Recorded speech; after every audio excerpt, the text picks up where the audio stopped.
where we are today, but I've also got cultural and spiritual connections to the Gambangari people of the north coast of New South Wales, the Yuin people of the south coast of New South Wales, and the Watchabolik, the Western Victoria mob out that way. The artwork title is Flowing Unity.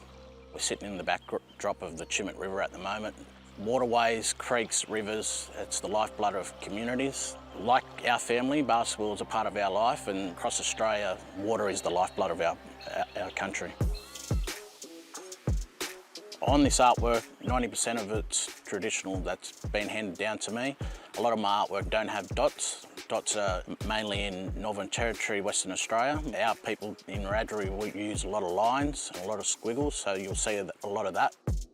So I've been a basketball fan since I was about 4 years old. So I remember vividly going to NBL games when I played country championships in Sydney. It wasn't necessarily about winning or playing, it was just the adventure. You got out of your own community, you played against the best in the region, you made friends. Those are the things that you look back on when you have kids. It's not about the trophies and the medals. Dribble straight up, zigzag, yep. My kids have got aspirations to, play in the NBL one day. I just love watching them.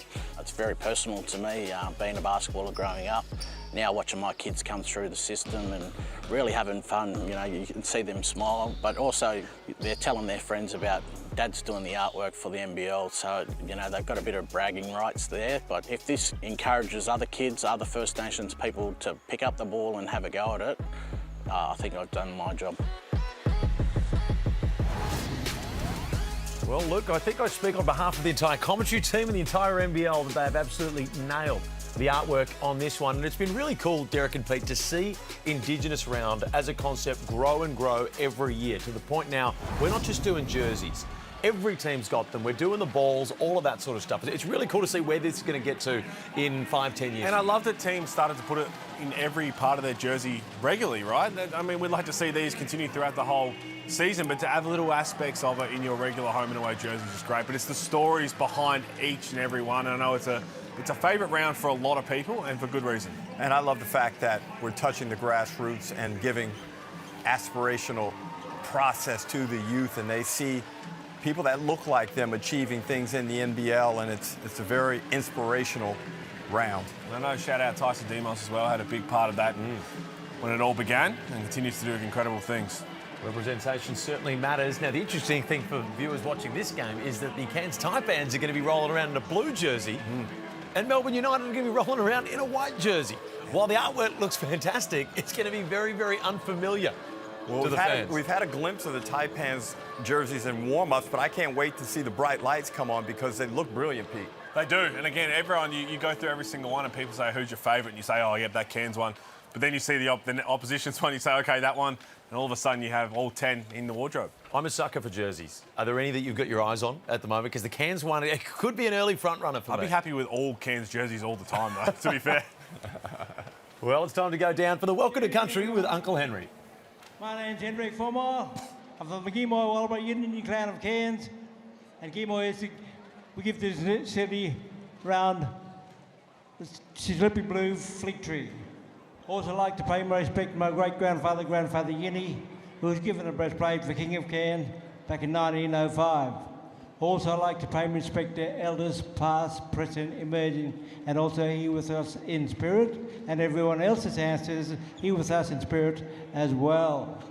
I'd like to pay my respect to my mother's side, which is Konganji over Yarba. My grandmother's from Wujawujal, Bupagudjan on my mother's side. My father's mum is Starkey Jinjawara up in Hopevale, Cooker, Emetha. Also, I like to pay around neighbouring Yidinji tribes around the local Cairns region. That goes all the way down to Babinda as well, which also travel up to the Atherton Tableland, to Yungabara, Kirai as well. So I like to pay my respect to them. I like to say, Yunabella Garden, Nai Punabara, Nai Gimol, welcome, and hope you enjoy the game and everything. Go Taipan!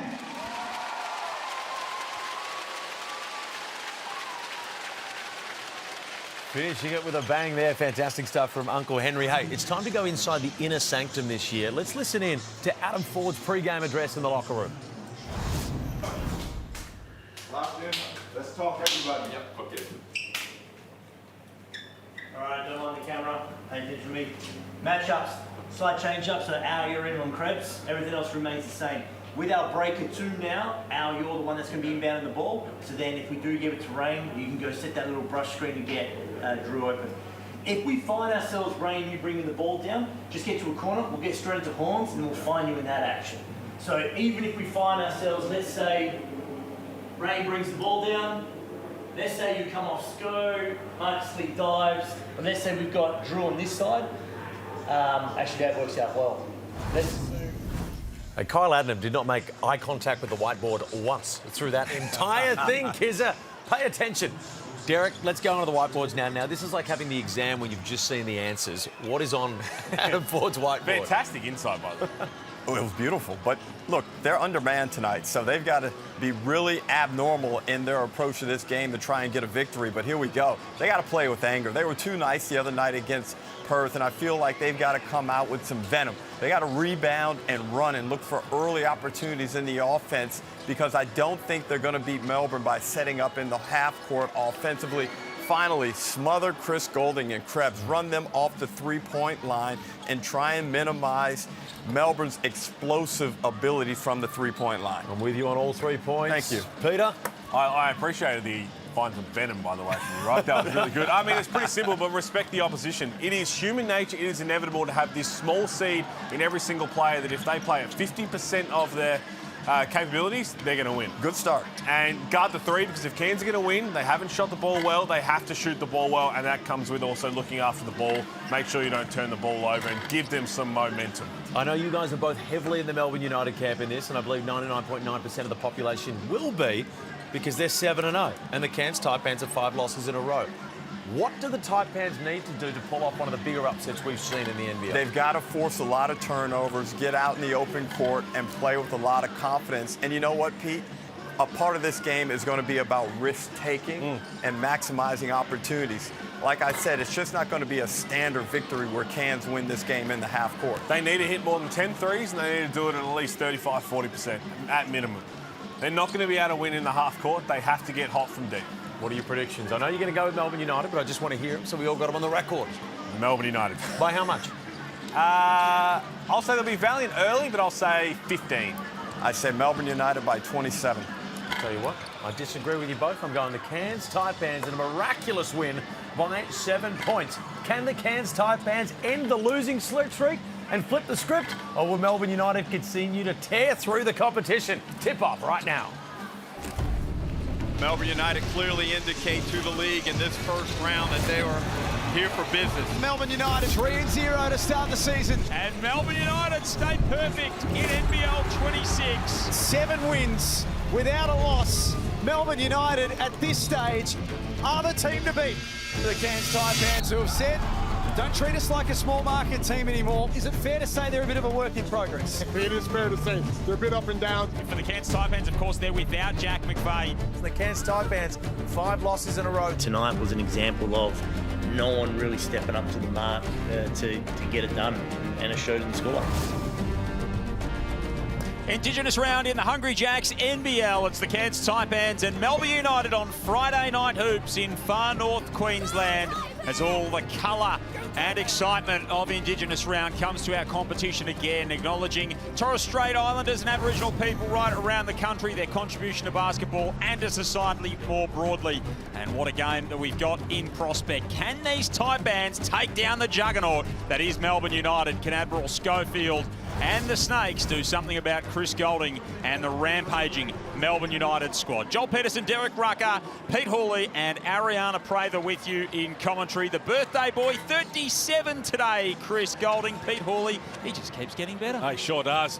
Having one of his most damaging seasons to date. He's only played the 3 games, but more efficient than ever. So damaging. And having a look at this. Coming off the bench for now, but shooting 46% from 3. It's incredible. He can keep doing it for another 3 to 5 years, I reckon, Joel, because shooters never lose their touch. And the stuff that he's doing at the moment, he's pretty special. And doing it, Derek, in a very efficient way and in relatively low minutes. He is, and this is what I really like about him since he's come back from that injury, his ability to turn the corner. And I love the way Melbourne United are finding him to set him up for his jump shots, but he's mixing it up, and his offensive game looks more diversified than we've seen in a number of years. Also, what I've noticed is his handle.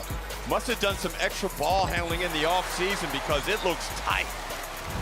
He's going really well at the moment, as is this man, Tanner Krebs. You spoke about in the pre-game, Pete, the fact that he's a young father. He and Mel recently welcomed Hallie into the world, and I tell you what, whether he's getting enough sleep or what's going on in that household, it's working for him. There's a such thing as a dad season. We've seen it from guys in the NBA that when you become a dad, for whatever reason, you get these superpowers. I also think that he's just continuing to get better and better. I know your NBL26 stats show 5 points a game, but he was crucial to them getting to a championship series last year. He was enormous, and right now is fitting right into Dean Vickerman's system and benefiting. Played some big minutes down the stretch last season and earned Dean Vickerman's trust, and that's a big part of anything that Melbourne United want to do, so he'll be critical again for Melbourne tonight. The Cairns side of things, I mean, a frustrating loss again to Perth on Wednesday in Ignite Cup action. And Ruck, they just continue to bomb away from deep, and it hasn't necessarily been a recipe for success for them.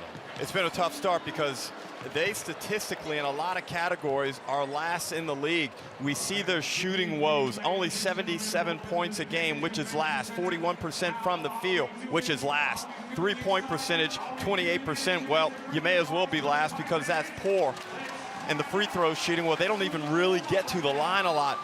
And Pete, somehow they've got to find a way to manufacture enough points to stay competitive in this game. And I'm looking at those imports. They've got to be productive and go out and lead this team on the offensive end. And makes it contagious. So a lot of it is between the ears too. If the other guys see everybody anywhere, 0 of 6, 0 of 7, it can become a real mental thing.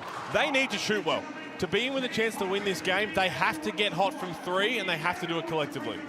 That's going to be a big task for them tonight, the Cairns Taipans. Are they up to it? We've got 2 hours of hoops to find out whether they can spring an upset. Let's get to the final member of our broadcast team with her X Factors, the extra excellent Ariana Brather. Hello, Ariana. Oh, thank you, Joel. Speaking of shooters, one of my X Factors is Kyron Galloway. He is a big man that absolutely can knock it down from 3, and he's replaced Marcus Lee in the starting lineup because coach has faith that he can be able to give the spark offensively that the Taipans need. I think the only thing that's holding him back is confidence in himself, but as soon as he gets over that mental hump, he is going to be a killer. Next up for Melbourne United, Jesse Edwards. It is a true gem when you can find a big man that cares about protecting the rim and rebounding. He is top 5 across the lead in rebound per game. So rebounds wins games, guys. Well, you're spot on with Kyron Galloway because he started the last 2 games, and Adam Ford has the trust in him. It looks like tonight that he's not going to have the risk of being undermanned without Marcus Lee out there against the monster that is Jesse Edwards.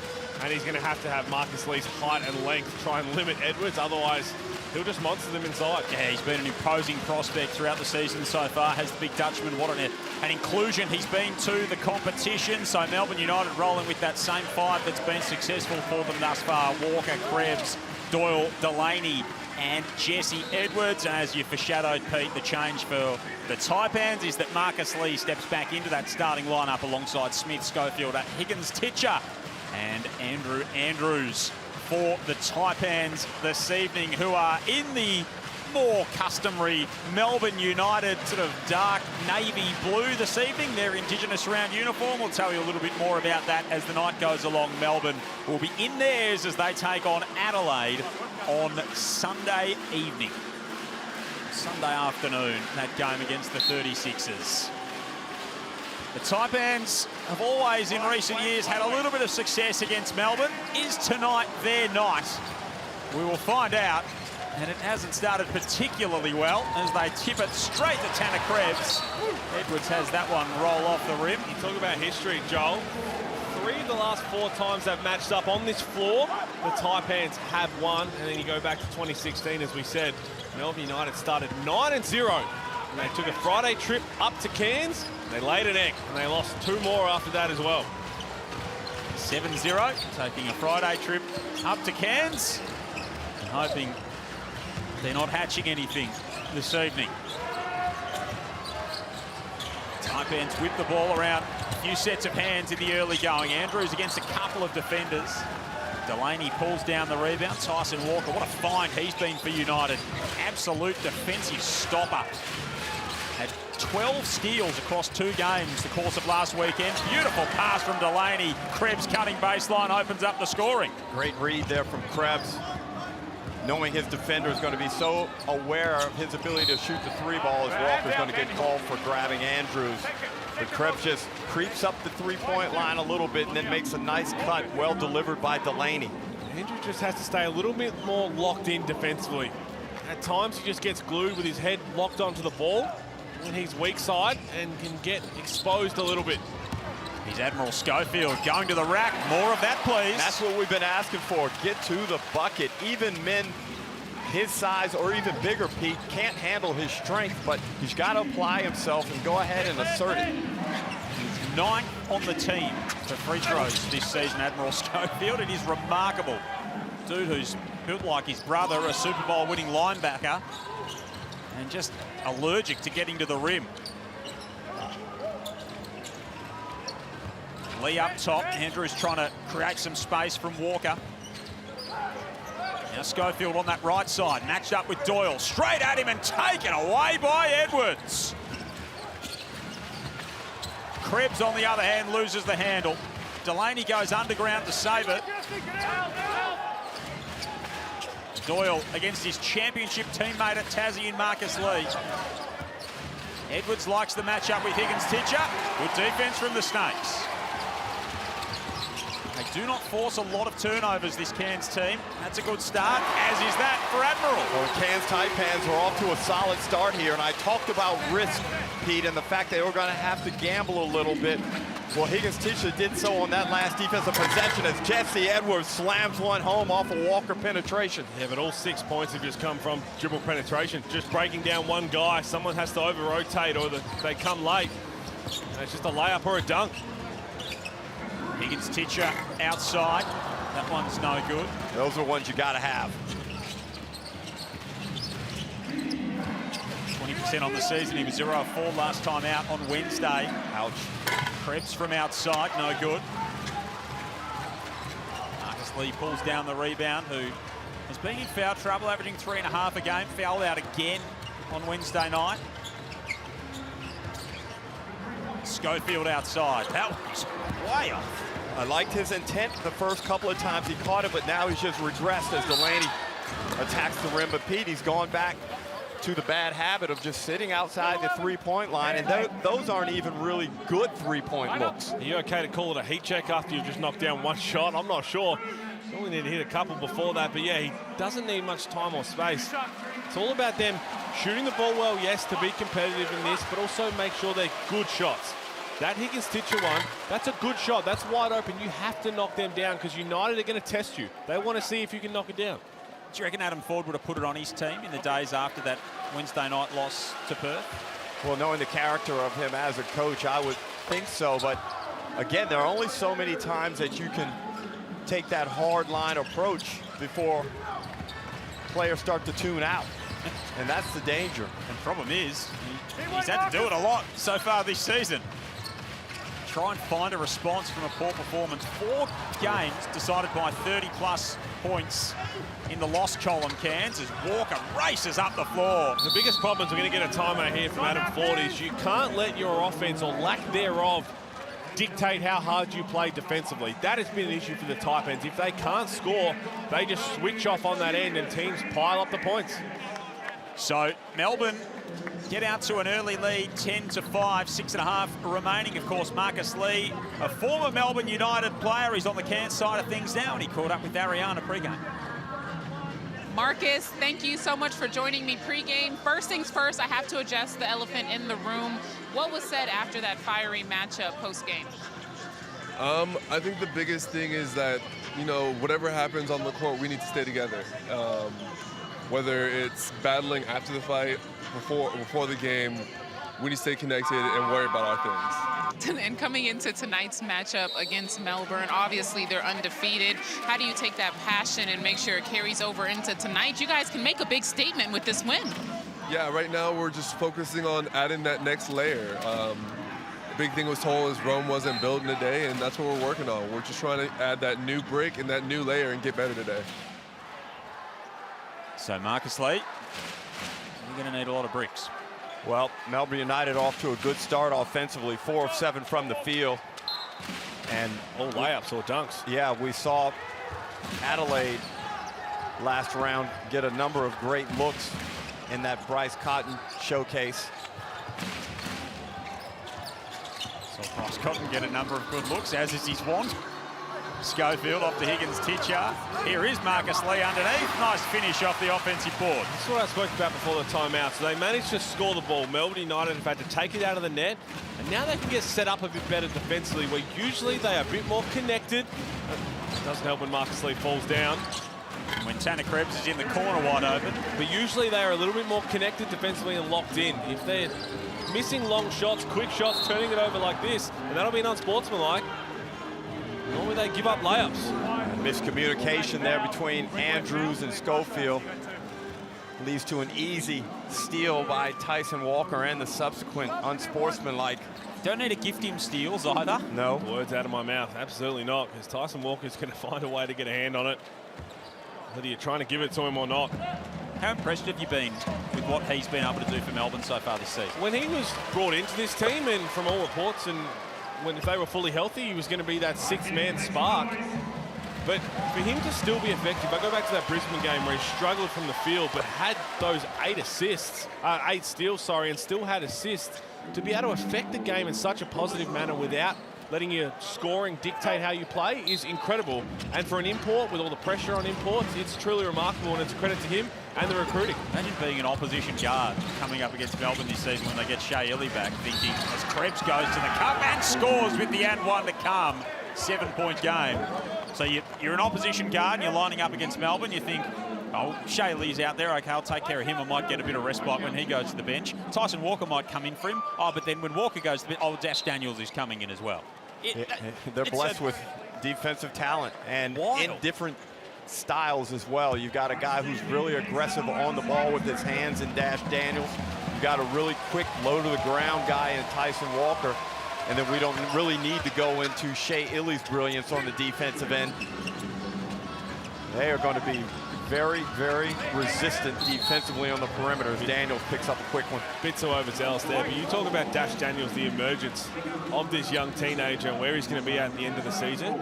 For all the attributes he has, his IQ already, to be able to learn day in and day out and watch Shea Illy and practice and learn all those other little parts of defense that other people don't see and understand is going to make him an even better player than he could ever imagine. Spent a fair chunk of last season with Melbourne as well after he made that decision after being courted by a number of clubs. Here he is with Melbourne United. Here's Rain Smith taking the handoff, getting inside, runs into a wall. Able to regather and flick it out to Schofield. He goes to the rim, and here's Daniels in attack mode for Melbourne. Delaney slashing to the hoop, couldn't find him. Krebs goes at Lee. He was fouled, and he will go to the line for 2 more. Well, Rock, I don't mind that from Schofield. How often have we seen him dance with the shot clock winding down and just tee up a heavily contested 3? He put some heat on the rim, probably missed one. He should have had a couple of free throws.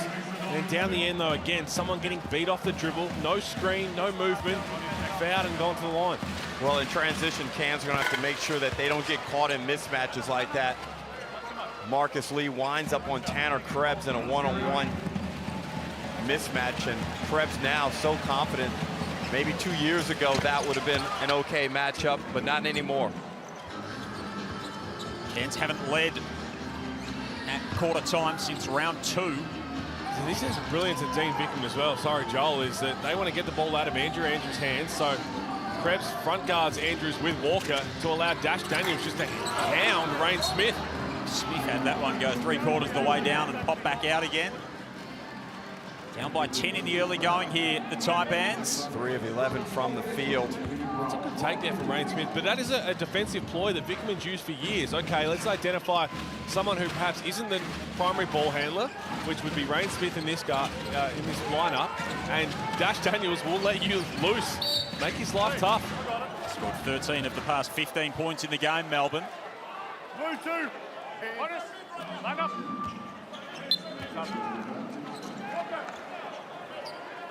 What Mag getting some early run for the Taipans. Haven't seen him at this stage of the game all too often for the Snakes this season.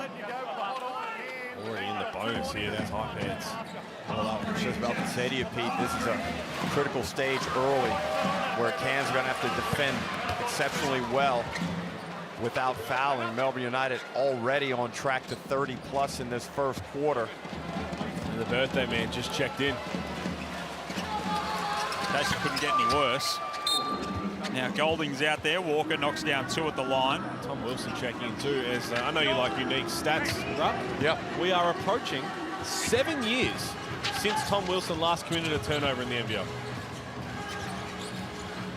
Might have took a break for a little bit, but the stat still stands. Yeah. When you've turned it over in a completely different sport at the national level in the interim period, that's a pretty impressive stat. Andrews no good. They go to a pick and roll there with no passes. They can get that screening action anytime. Move the ball a little bit, come back to it later. Delaney from the wing. And pulls down the rebounds. And averaging the 5 and a bit minutes a game this season, Mawat Mag. The injury to start the year, so wasn't in the Taipans lineup to start the season. Kyle Adnam getting set to check into the game. Schofield, long 2, rattles it in. We talked about that mid-range face-up that he got right there. That's something that I think could be more useful for him as well. Try and get better position on the floor as Delaney slips. Smith from deep. That's his kind of range. Foul underneath. Points will count for Ryan Smith. There you go. They're going to count the 3. It looks like the foul's on Chris Golding. Amy replay. Delaney just slipped. Good awareness by Mag just to get the attention of Wilson and get your sharpshooter. Ryan Smith, an open one. That foul was called on Golding, and then you get a chance here to eat into the lead even further. 3 in possession. Schofield gets bailed out with a foul. Great little patch here from the Taipans. As you said, Rucker, was a danger time. He's getting 12 points. Responded well.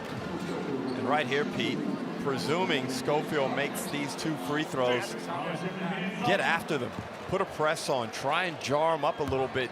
Get the discomfort level and the anxiety up with Melbourne United. Get them to realize, hey, we're trying to win this game. We're just not going through 40 minutes of cardio out here. Especially when you have got Mawat Mag out there, and that's what they brought him in for, to be that defensive weapon. Schofield misses both at the line. Well, that prevents that from happening. Ooh, Daniels, nice find inside to Bowen, coming off his best scoring game of the season. Kyle Bowen's gets an early 2. What a pass. Josh Daniels.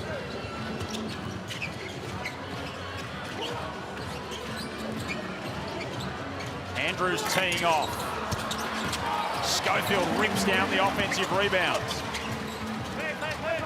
Oh my, double dribble. And you can see what Melbourne United are doing, right? They're getting underneath Andrew Andrews because he has a tendency to really fire away from 3. It can be streaky, so they're saying, you know what?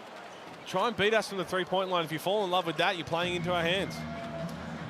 Dean Vickerman wants to talk it over with his team, up by 9, 3:08 remaining here in this opening term. You see Cairns in their navy blue tonight, their Indigenous round jersey, the design that they're repping this evening at the Cairns Convention Centre. Let's find out a little bit more about that from Uncle Henry. So my name's Hendrik Formal. I'm from the Gimoy Yidinji clan of Cairns.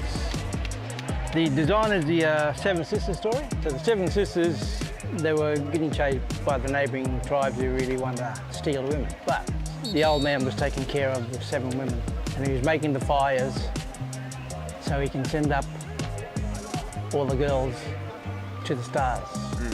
And that's what happened with the Seven Sisters. So that's the moon? Yeah, with and the seven sisters. the 7 stars Yeah. slash sisters. Yeah. So there you go, that's the very nice looking Taipans Indigenous round jersey. You can get yours, of course, round 6 and 7 Indigenous round in the Hungry Jacks NBL. Jump onto nblstore.com.au or scan the QR code on screen. All 10 teams getting involved across the next 2 weeks, 22nd of October to the 3rd of November. It's Some striking designs among all of those. 3 minutes remaining in this opening term. Melbourne by 9. Ariana Prather, you were at the Cairns huddle.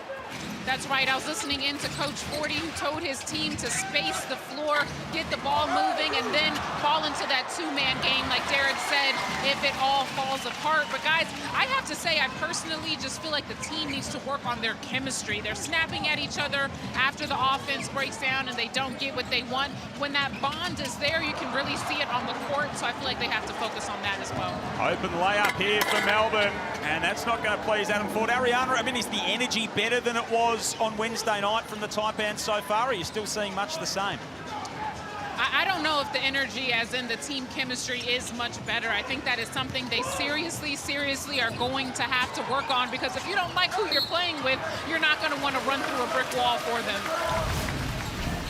A lot of it is too. Have a look at that. You cannot be loose with the ball around a Daniels. And they're just naturally loose as a team. Already 4 turnovers, an area in which they've struggled throughout the season. And the more turnovers you commit, and especially live ball turnovers, the better scoring opportunities your opposition generally has. And they're being penalized right now, down 10 in this one. But Ariana with the good reporting. It's also tough. Again, you talk about human nature and feelings. You've lost 4 games by 30 points. You're in this rut. You've still got no Wartenberg McVeigh. It is hard to get up and be positive every single game. And when I say that, you're going to come into every game confident, no doubt about that. But the cracks, how quickly you can get frustrated. Whereas normally if you're winning, it might take the 4th quarter. You turn it over a couple of times, you're down 10. Those cracks are evident. But Pete, a lot of that comes to the psychological strength of your imports. Knowing what they're facing right now as Edwards slams one through. Knowing what they're facing right now, they have to step up and not show any signs of weakness or collapse. Melbourne by 11, taking advantage of some of those seams in this Cairns Taipans outfit. Schofield's already got 3 turnovers. Awkward dribble there. Bowen pressuring him. Mag pulls down the rebounds. Schofield outside to Mawat Mag. Marcus Lee on the follow, hammers it down. Well, they've been strong on the O glass. At 6 offensive rebounds already.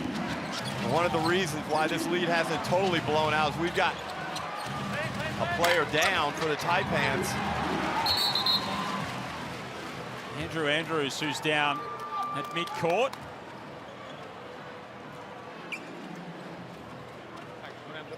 Melbourne by 9, minutes 6 remaining here in this opening term.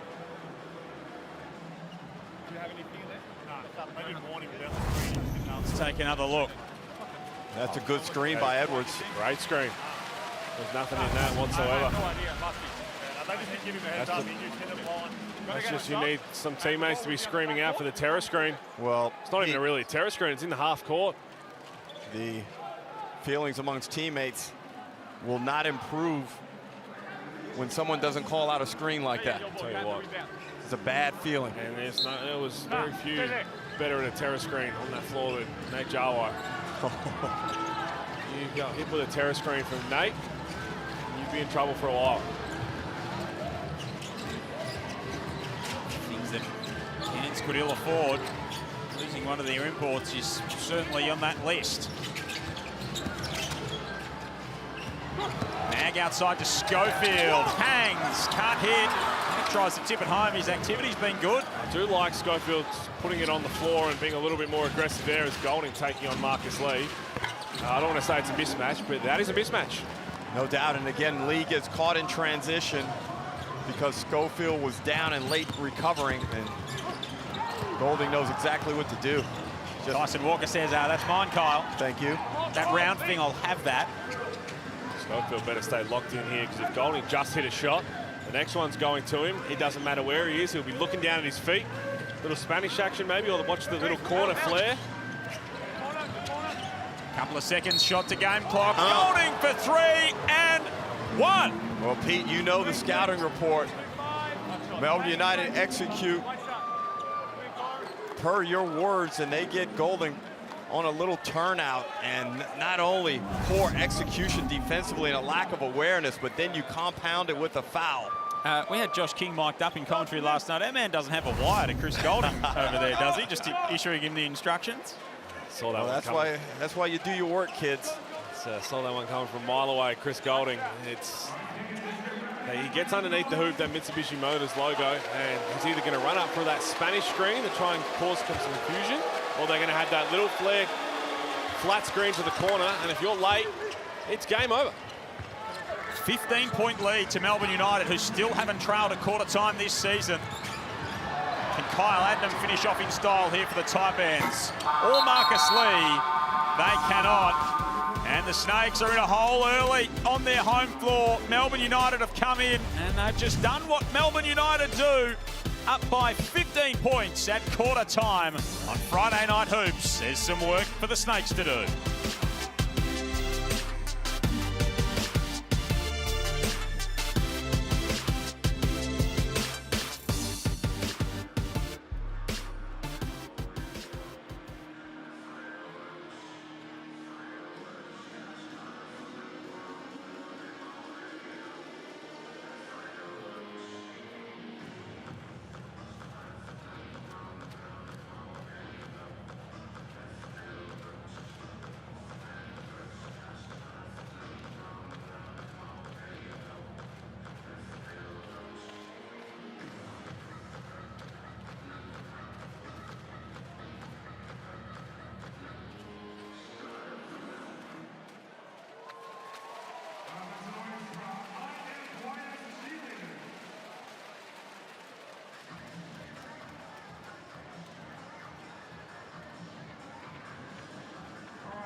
Welcome back to the Cairns Convention Center, where Melbourne United has a 15-point lead as we enter into the second quarter. I was listening in to Coach Dean Vickerman, who told his team, I want to cause havoc on defense, press up hard. I want to see your hands moving, and on offense, just keep attacking the rim. I think that game plan has worked so far, guys.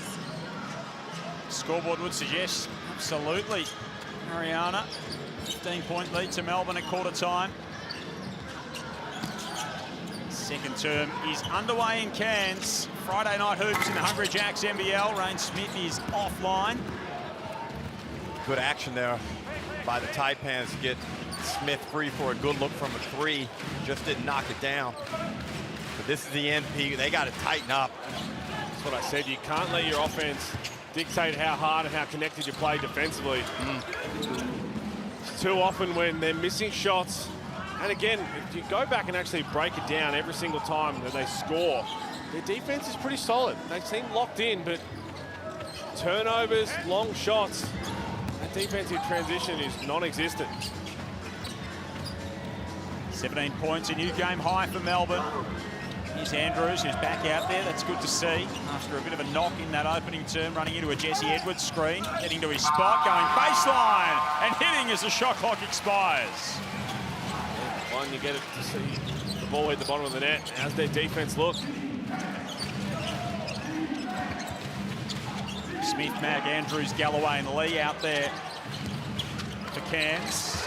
Walker going into the traffic. Andrews kept it in, gets acquainted with the baseline spectators. What I'm talking about. So defensively, Andrews might have got away with a couple, but they were a bit more locked in, a bit more energetic on that defensive possession. So it's all about, you're not going to hit every single shot. You're going to have some poor shots, some poor turnovers, just to make sure your defense is at that level every time. That'll be 2 fouls on Tyson Walker.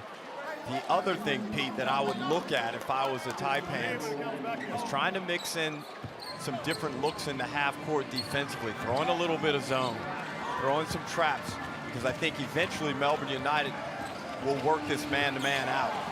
Yeah, I wouldn't mind seeing them, when especially down players, as a junk defensive team. What I mean by that is, as Galloway tees one up, in and out, is start man-to-man, and in a couple of possessions, if you can score, you know what, we're zone this possession.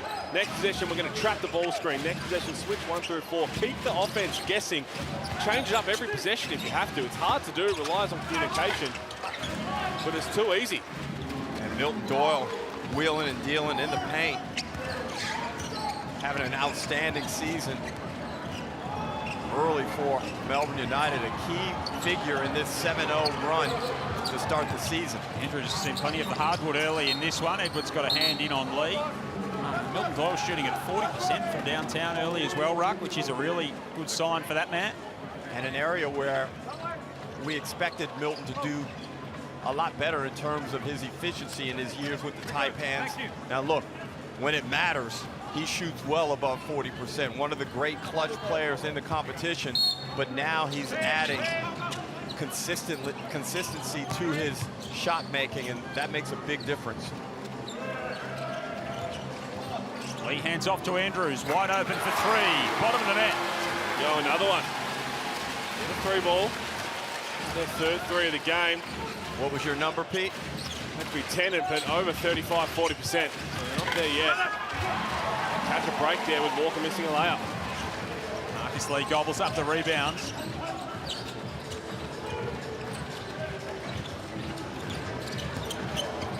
Andrews just patient, picks up the dribble.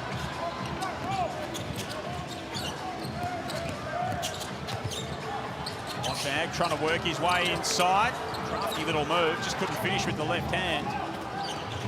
Tough possession for the Taipans, couldn't find any space. You push the screen up. Another foul, Marcus Lee, that's his second. Again, though, so unnecessary. There was no real threat from a scoring perspective that warranted that type of action from Lee, and now he's got to play the next few minutes without fouling, Pete. Then he'll probably hit his natural rest time. Walker's come out with 2 fouls. He's uncredited for 1 steal from what we can see here. Definitely had 2. We saw him have 2. He's had a steal stolen. I like it. Wilson working his way inside. That one's last touched by a Cairns hand. That's a field. That's a beast. No, that's a field. It's okay.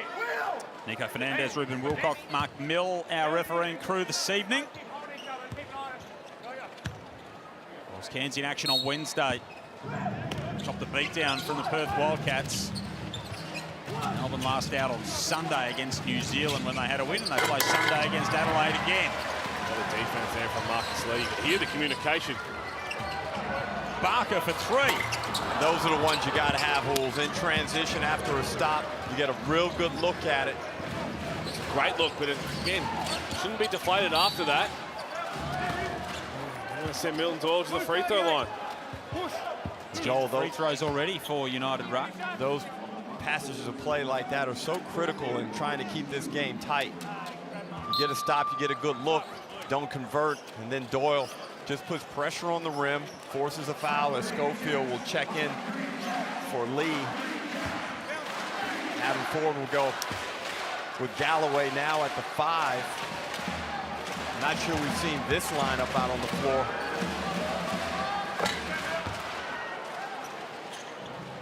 Doyle hits the first free throw. Shooting it at 29% so far, the Taipans. Melbourne at the other end, 54.5. If you take away their 1 of 5 3-pointers, Melbourne, they're 11 of 17 from inside the arc, so very, very efficient. Well, they're the best shooting team in the competition. And when you put that with the #1 defense, you get 7-0, and you get a clear best team in the competition to date. Melbourne United are the best three-point shooting team as well. They're 1 of 5. They haven't had to blaze away. They're 55% from the field and 12 of 12 from the free throw line. Very methodical thus far.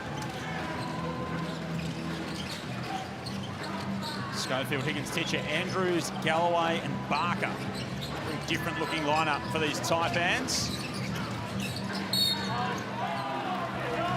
Foul off the ball. Doyle is picked up for the personal. Pete, it's a little thing on those DHOs. Higgins Titch has got to be more threatening. He's got to hit the angles right and not dribble at his man, but dribble at his man's defender. I like that they can utilize him to keep Jesse Edwards away from the rim. There you go, another couple of fouls off the ball, so Melbourne United have to adapt.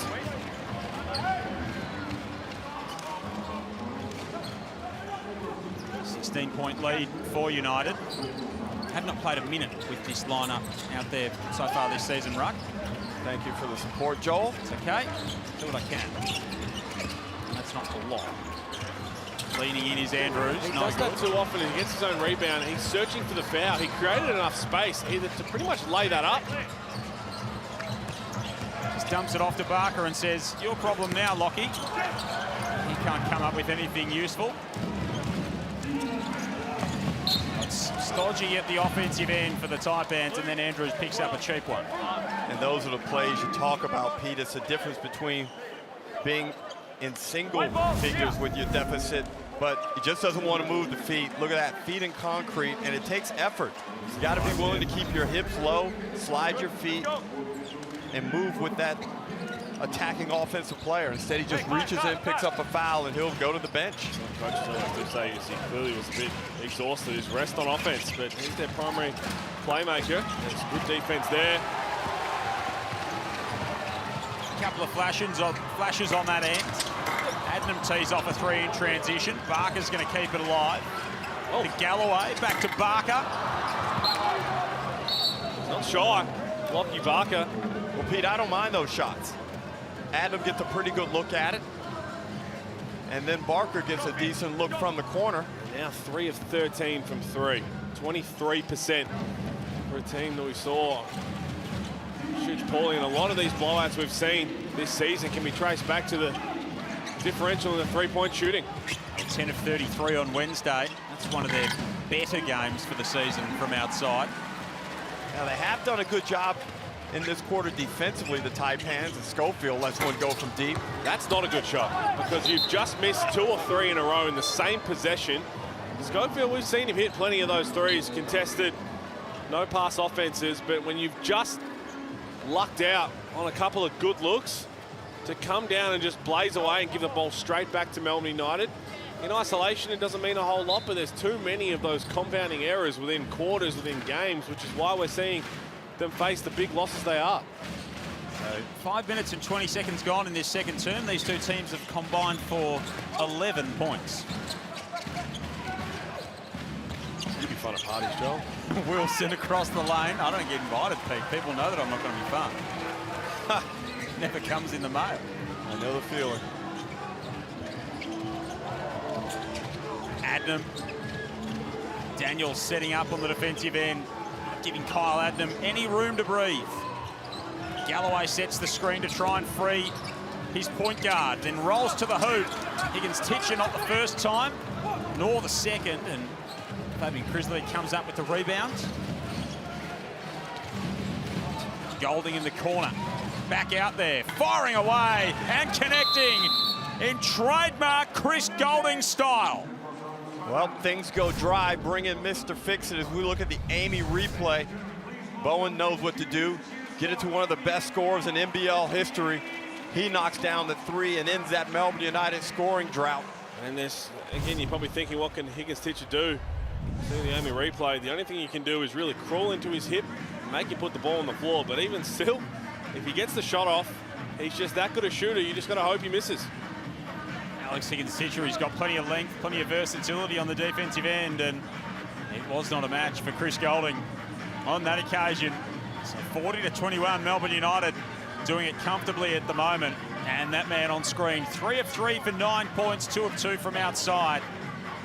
57 today is Chris Golding. Happy birthday to Chris, and he comes into this game shooting it at 46% from the 3, averaging just about 20 points a game in his 3 games back from injury. And Joel, run us through the schedule tomorrow. I know you like the look of the first game there, Ruck. Brisbane and the Southeast Melbourne Phoenix, then the Wildcats and the Hawks. Tell us why you're intrigued by that first game. Well, the Bullets are sitting at 3-5, but 2 of those victories, Pete, have been in New Zealand. One of the worst teams in the competition, but I think the Bullets are a quality team that's done well considering what they've been through, and we know the Phoenix are good. If Brisbane win that game, they start to get a little bit of legitimacy. Casey Prather playing out of his skin right now. I say that, but this is just normal now. But Prather, Harrison's been unbelievable. Lamar Patterson's been solid. Better offensive set, a patient set. Schofield got to his spot. But again, Chris Golding is a couple of threes. He's 2 for 2. You've got to stay locked in at all times. Here it comes. Got to stay locked in at all times. If I got fouled, no call. Well, he's calling it a block. It looked like a foul to me. It would be very interesting to see it on the replay. Well, that's the length of Higgins-Titcher. If he managed to get a piece of that. I'll let you referee it, Pete. Yeah, I mean, unless he got him on the hand, because NBA changed the rules. Golding baseline, Krizlovic outside, knocks that one down. Right, it's going in the stat sheet as a block, so. Yeah, well, the net result is still +3 to Melbourne, and Krizlovic been one of the unsung heroes of this Melbourne United team. Just does so many good things for them, and that right there, the ability to knock down the 3. That's a moving screen on Higgins-Titcher. I like the offensive set, though. So they're trying to isolate Schofield and have a lot of movement on the other side. This is a chance for him to get a little bit more active in the isolation, Ruck. Yeah, no doubt. But right now, I'm more concerned about that 23 that Cairns have put on the board, threatening the season low 60. It is a concern for them. Of course, they put up that season low 60. They haven't scored more than 86 points in a game so far this season. The Taipans, Chris Golding misses that by about as big a margin as he's ever missed anything. I've never seen him hit the side of the backboard like that. Lee from outside, no good. And on the turnaround, I should say, as this time he makes sure that Tom Wilson's not having any luck. 7-4, his 37th birthday today, Chris Golding. Man next to me played on his 35th birthday. Yeah. Back in 2002. Thanks for giving away my real age, Pete, but go ahead. 16-7. Willie Farley, if he passed the ball a little bit more, you might have had 30-odd. You go around the left arm. Do you get up a little more for your birthday game? Surely. Oh, without a doubt. You know, we heard Christian Doolittle in an interview with Ariana the other night say after his birthday, he did nothing because they lost. That's very Christian Doolittle-esque to be that. He's locked in, he's the ultimate competitor. No cake, no presents, no fun. Indeed, Vickerman told you guys pre-game Chris Golding wasn't about the cake. I just got him a message from a North Melbourne footballer. Sorry about that. Yes. Pete, you know what it's like. Nothing feels better than winning. They've got a big game in the next couple of days as well. Which the coach isn't letting them talk about. Instituted a rule this week. No one speaks about Adelaide. And he'd be spot on. Cool. It's about slippage, right? If anybody's starting to talk about the big game on Sunday, then they're not focused for this. The many considers to be a danger game, and Schofield is short again now. They're 3 of 14 from 3, and they might not be done. Desperately needed that one. Drew Andrews certainly wasn't done with that possession. 4 of 16, so do the math pretty easily on that. Melbourne at the other end, 3 of 9, 3 of 10 as Daniels elevates to pull in the rebound. Golding from the car park. was somewhere out near Rockhampton when he let that thing go. Now Schofield wants to back down Kyle Bowen. Get some movement on the offensive end. Smith comes curling off the screen. Much better offensive set. Schofield was patient. They were trying to get their shooter a look. Rain Smith comes off and knocks one down. Back-to-back 3 balls for the Taipans. A good outing last time out as well, Rain Smith, 13 and 5. 5 of 9 from the field as Walker gets that one to nestle its way home. Walker again solid. 8 points, a couple of assists, plus 15. He's played with 2 fouls for most of this quarter. He's a plus-minus superstar. He's Tyson Walker. He's sort of Jaron Ridley-esque kind of plus-minus. I was going to say, how dare you? No, I think he is the preeminent plus-minus player in the competition so far this year, running at plus 14.4 a game. Now, is that more impressive, knowing that they are undefeated with Jaron Ridley doing it with Perth's current record, with some losses in there? And his youth. It's a very good question, Pete. Because Melbourne United are winning a whole lot of games, you'd expect a plus-minus. Jaron Ridley's crated to just plus 11.3 now. Now, I asked you the question, Joel. You get to give me an answer. I'll just take the guy that's right at the top of things. We need to know the ball. Thank you, Pete. And, you know, more minutes as well for Tyson Walker. All right, let's go. Now, Cairns have a chance here. A little 2-for-1 situation. They get an easy one off the inbounds. Done that a couple of times. Got it down to 16, Pete. A stop and a bucket. Speaking of buckets, almost for Golding. Leif Machar gets upstairs to rip that one down. I think that foul will be on Admiral Schofield, which will be his 3rd. I think Stitcher's got 3 as well for the Taipans ruck. And unable to get position to be able to elevate and compete for that rebound. Commits the foul on Machar on the floor. He'll go to the line and shoot 2. Tough break there for the Taipans. Schofield's got 9 points to lead them in scoring. Smith's got 8. Andrews has 8. Chris Golding's got 11. High scorer in the ball game thus far. Tyson Walker's got 8 for United. And Leif Machar makes the first of a couple at the line. Another one who had a good off-season with Sandringham in the NBL 1 South. And the Melbourne United B team, their farm team down there in the south. Champions in that particular competition. Josh Daniels spent some time with them as well. He's all up and in on Andrews. Making him earn every centimetre of space that he gets. Andrews found enough to get the shot off. Lee pulls it down. Smith for 3. Big hit. That is Rain Smith's game. Hey, this is smart. There's a game delay here on Mag. There's going to be some time left, I believe. Replace tonight. Can you review? Can you review the clock, please? It's time to shoot. Rain Smith, catch and shoot. That's a tough shot. A hard closeout by Tyson Walker. And Rain Smith still knocks it down. Adam, this is a delay. This is smart. This is So smart. about 3 seconds potentially. And we're going to get less than that. Just depends on exactly when they picked it up. It's less than a second. Oh, we can go in at halftime, I reckon.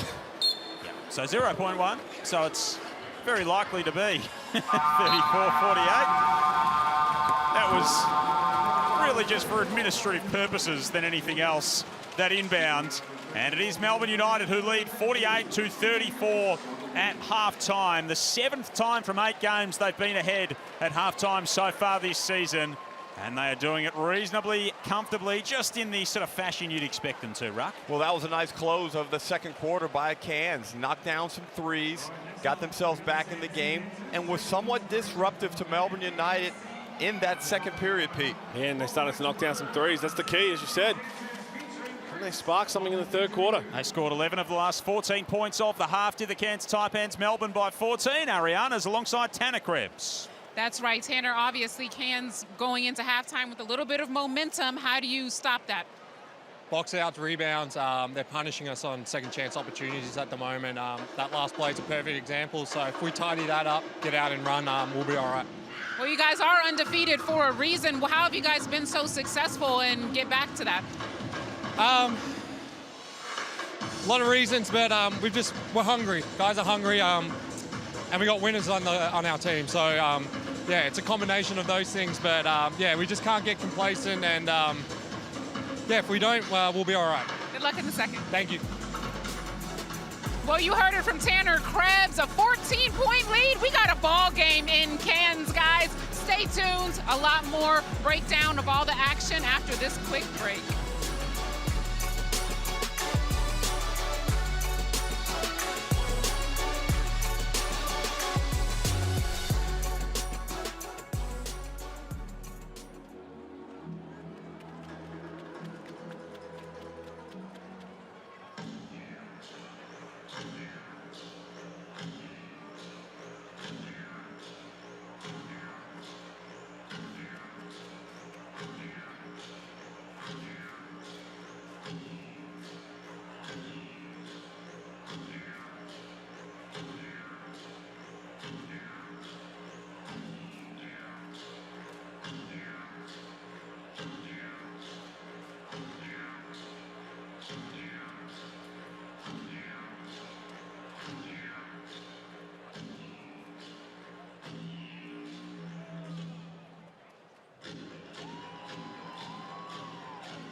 Good evening, everyone.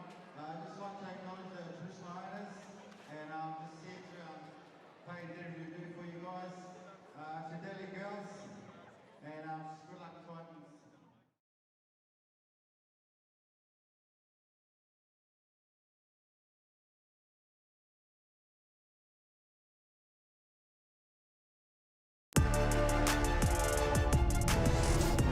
Half-time in far North Queensland, Friday night hoops. Hungry Jacks Indigenous rounds. And it is Melbourne United who lead by 14 points at the half. Chris Golding starting out hot.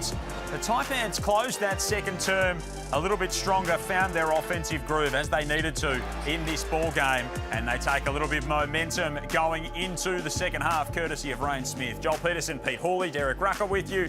Here on Friday night, there's the numbers at halftime, gents. What do they tell us? Well, Pete, we thought that the Taipans needed to get a lot of three-pointers off. They've taken 19 compared to United's 12, and that little late flurry has made this a game. Well, they hit 4 in the last, 4 minutes of that second quarter.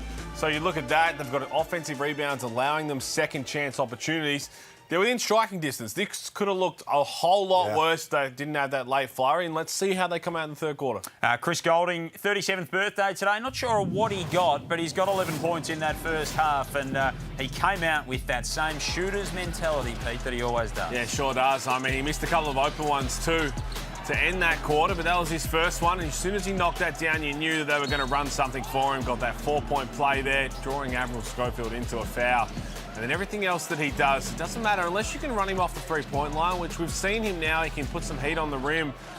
You've just got to make sure that he doesn't get the shot up, because the other ones that he's missed, he's 2 of 6 from 3, have just been on him. It hasn't been the defense, besides that one from Alex Higgins-Titcher that he did get a piece of. The rest are just misses from Golding. And we look at the Blackmores player profile, 11 points, as you mentioned.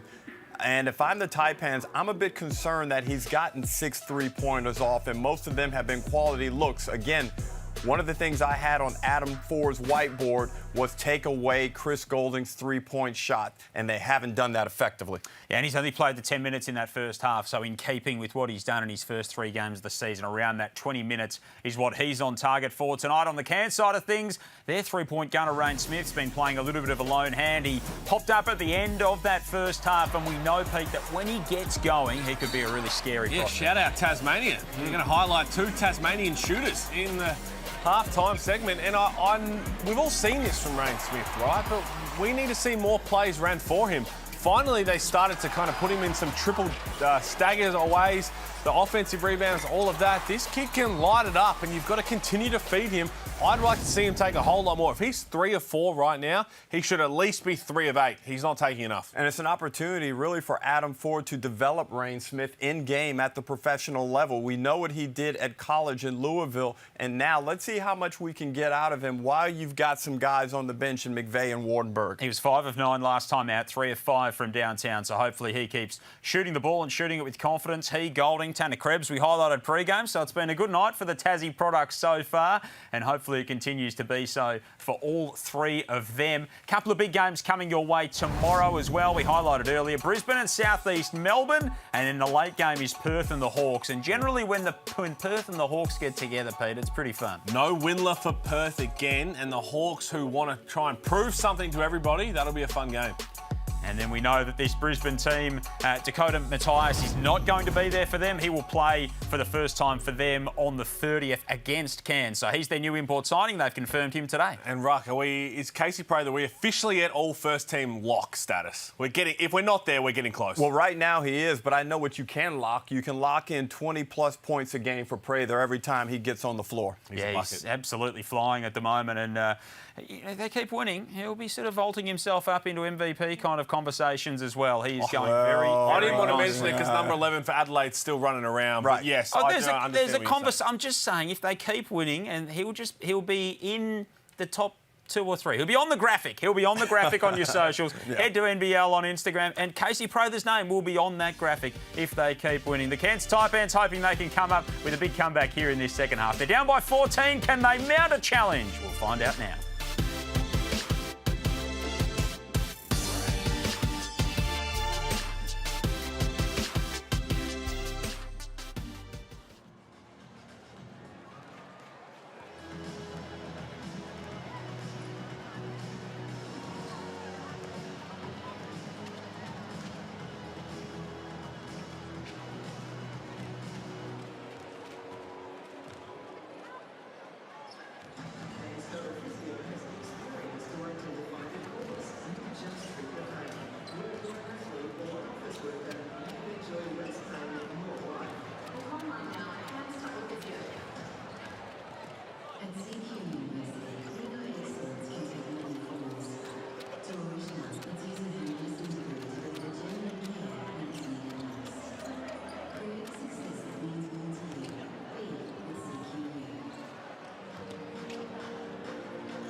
Life is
think it's something at Melbourne United we take pride in, we try and lead from the front with. I love the jerseys every year. For me, the jerseys are an absolute highlight. I look forward to that unveiling and, you know, the theatre around the week and the build-up and, yeah, just going out there, putting on the jersey and trying to get a win in it. I think what can uniquely set the NBL apart from the rest of the world is if we just had our Indigenous jerseys as our regular jerseys. Australian basketball and the connection to the Indigenous population of Australia, I think there's nothing cooler than the prospect of just having our standard jersey being Indigenous round artwork that we have for the entire season. I think you'll sell jerseys worldwide. What a prospect and what a great part of every season it is, the Indigenous round, which we're celebrating here in the Hungry Jacks NBL this round and next. So much colour and culture that it celebrates every year as it rolls around. Cairns trail by 14 points here as we go into the second half. Ariana a moment ago caught up with their assistant coach, Will Lopez. Thanks, Joel. I'm here with assistant coach Will Lopez. Coach, you guys went into halftime with the momentum. What was the key to that? Look, we were getting stops early on in that second quarter. We just couldn't make shots, and we thought we got some good looks. So a couple of those started to go down, which helps with momentum. Now we've got to do a good job of executing on offense in this early third quarter and hopefully get some more good looks. Melbourne's going to fight back, but I want to ask you specifically about the three-point line. Chris Golden got a lot of good looks. They didn't all go in, but how do you protect the three-point line? Yeah, look, he's talented, and they got some roll threats that set good screens for him. So, again, we'll stick to our systems and just try to limit his touches, make it tough for him. We got Mo, you know, chasing him around, doing a pretty good job as a rookie, so we'll stick to that right now. Thank you, Coach. Good luck. Thanks, Ariana. Thanks to Will and the Taipans for the access as we head into this second half. Melbourne by 14 points. How do the Snakes capture what they took into half-time, Ruck, and come out with it here in the second? Well, I know it's not the Ignite Cup, but they did win that second quarter by a point, and they did it on the back of better ball security.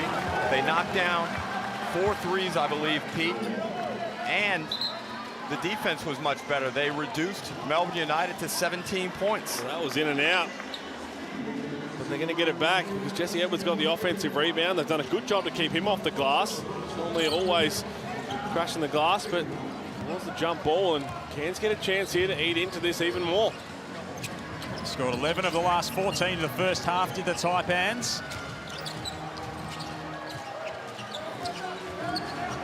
And they come up with to start the second here. I like this a lot. Mid-post region, Schofield. Handoff with Smith, who can't hit the runner. Do you like the action, Pete? I do. When they've got that activity on the other side from Rain Smith, I'd go to it again because that's a great look from Rain Smith.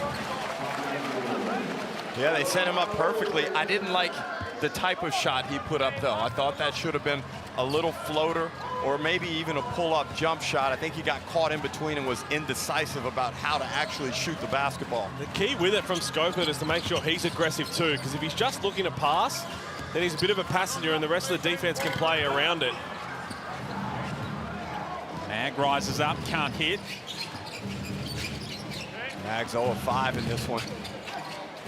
His first NBL points, last time out. Walker in the corner. That's around and out. Mag's there on the rebound. 7 rebounds. Only 2 players in double figures, and they're both the Tassie shooters. Schofield inside. Now that was one, Pete, that I thought was a catch and shoot. Speaking of, Delaney makes it work. He'll get a quick timeout here from Adam Ford. So not happy with what he has seen early going in this second half is the Cairns coach, and on the Amy replay, that is a nice stroke from Finn Delaney. Oh, that's why the breakdown. How does he get wide open? There's no one in the backcourt. What happened with the miscommunication, which is what Adam Ford will be talking about right now. The Kiwi returning to Melbourne United. Hasn't had a great shooting season, Ruck, but we know he brings so much in terms of rebounding and facilitating to the table as well. That's right, he's a physical presence, does a good job of screening and making decisions in that Melbourne United offense as we see both coaches feverishly going to work with their huddles. Aaron Smith's got 11, so does Chris Golding so far. Watt Mag and Marcus Lee each with a game-high 7 rebounds. Andrew Andrews and Walker both with 3 assists to pace the respective statistical categories. Taipans shooting 28% from the field, 31% from downtown, 6 of 19. Melbourne 4 of 15 from outside, 16 of 38 overall, but importantly 15 of 16 at the stripe, where Cairns are 2 of 4. Yeah, they've done all their damage at the free throw line. I like that timeout from Adam Ford. Just understanding that we missed a layup down the other end. Before that, they had 2 good mid-range opportunities. That's what I keep talking about. I sound like a broken record, but that bad offensive set or missing a layup or missing a couple of shots, and they don't rotate, they don't communicate, and Finn Delaney gets a wide-open 3. They lock in here in this next little period, the Taipans, and keep chipping away at this margin. Foul off the ball. Going against Tanner Krebs. 7 points for him so far, 2 of 4 from the field. Golding, the only Melbourne player to hit multiple threes in the ball game. He, Delaney and Krizlovic, the only to have strained one from outside so far for Melbourne, as Schofield goes barreling across the lane, takes Finn Delaney out.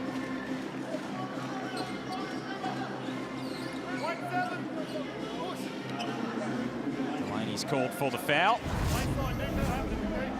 Just joined us, the Taipans in the dark blue this evening, Melbourne in their away white. Much more aggressive putting the ball on the floor in this game than we've seen all season. Schofield, and they continue to run him in that mid-post area as well. Stepped out of bounds, Rain Smith. I don't like that play necessarily because he's a lefty. So he's not accustomed to getting his footwork right going that way than he would coming to the other side. It's a good shout. Be drawing up the right action at the right point of the floor. Walker drops it off to Delaney, who turned into traffic, and Lee and Schofield were able to force the ball loose. Andrews working on Doyle, smooth moves, rises up and banks it home. Hit him with a little pocket crossover, Melbourne right back, and that's inexcusable. They've had all types of problems in transition, and Pete, as you say, that is where they've done typically a good job after a made bucket, but they got caught out being lazy on that one. Now Adam Ford was so disappointed on the sideline. Good defense there from Delaney, and we'll see again. Doyle gets fouled by Andrews. First personal for the import guard. There's Delaney, good pressure, Schofield. And then look at that, by the time Dylan Doyle got across the halfway line before anybody picked up the ball. And Andrews had no choice but to foul. 17-point Melbourne lead. That control for pretty much the entire ball game thus far. Edwards can't hit, but he will go to the line after taking some contact. It's 3 fouls now on Marcus Lee. They've done a good job on Edwards. Hasn't had a huge impact in this game. I mean, by the same token, really hasn't been pressed. And Marcus Lee, with that 3rd foul at the 7-minute mark of the 3rd quarter, will find himself replaced by Kyron Galloway. And Pete, Kyron Galloway, such tremendous talent, ability to shoot the basketball, excellent size, good athleticism, but been underwhelming this season. And in this game, he's got no points on 0 of 2 shooting. Last couple of seasons as well, because I was so high on what he could achieve under Adam Ford in Cairns. And I do think their injuries and the roles having to change from Galloway's played a part of that, because he would have been a backup bid to McVeigh, Lee and Wardenberg, really. And would have come in really for a spot minutes to get some pick and pop shooting. He's had to play out of position. He's playing the 5 now. He's not a true 5 by no means. Andrews working on Walker, slices his way inside, and there is Galloway to tip it home. There you go, a little second effort, Joel. Gets him an easy bucket. Have you still got property on Galloway Island, Pete? Oh, yeah, I've got a couple of apartments. Sounded like you had a tent. He's downsized. He's downsized the investment. Well, I went early with the most improved player watch when he first went up to Cairns. I had a few houses up there then. It's all right. We've all land as well. We've all made a few speculative investments over time that haven't worked out. Housing and land packages back then. But, still just a couple. I think he's a tremendous talent. Cairns just hanging around that, 15, 16, 17 point mark. And Schofield have to take a seat, and the foul bug has hit the Taipans as he has 4. And replaced by Higgins-Titcher, who has 3.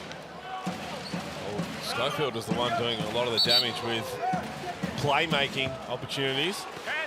So what do they go to now? Walker to inbounds. Doyle up top. Uses the screen from Edwards. Well, goes baseline and finishes. That is tough from Milton Doyle, and he is perplexed at how he didn't get a call. Well, I feel you, Milt. Clearly a hip bump. The same thing Delaney did to Schofield on the other end. Higgins-Titcher tries to free up Andrews. And he loses it underneath. Cairns just are not a good ball handling team as we see Milton turn the corner here. Well, to be honest, didn't look bad from that angle. Yeah, good no call. Created the contact. So often see that called though. But Pete, what we're seeing often is the Taipans just off the bounce. Oh my, that's just poor. But off the bounce, they lose the dribble so often. And this is where, again, understandably so, there's a lot of heat on the coach when you're losing by how many points you're losing in consecutive games. But those defensive breakdowns, that's on the players. How hard they play defensively, how connected they are. Oh. Nice pass from Kyron Galloway to find Higgins-Titcher underneath. There is nothing Adam Ford can do about that breakdown down the other end. Just miscommunication, backdoor, screen, and a layup. And yes, there's obviously plenty that he can do as the head coach in his control throughout the course of a game. No, Pete, you got it right the first time. If you and I go out there and we're playing right now, pickup game, and there's screening action, and we're in trouble, we know automatically switch. Well, I'm cramping if we're out there right now, to be perfectly fair. You don't have a minute for me? Nah, no. Interesting.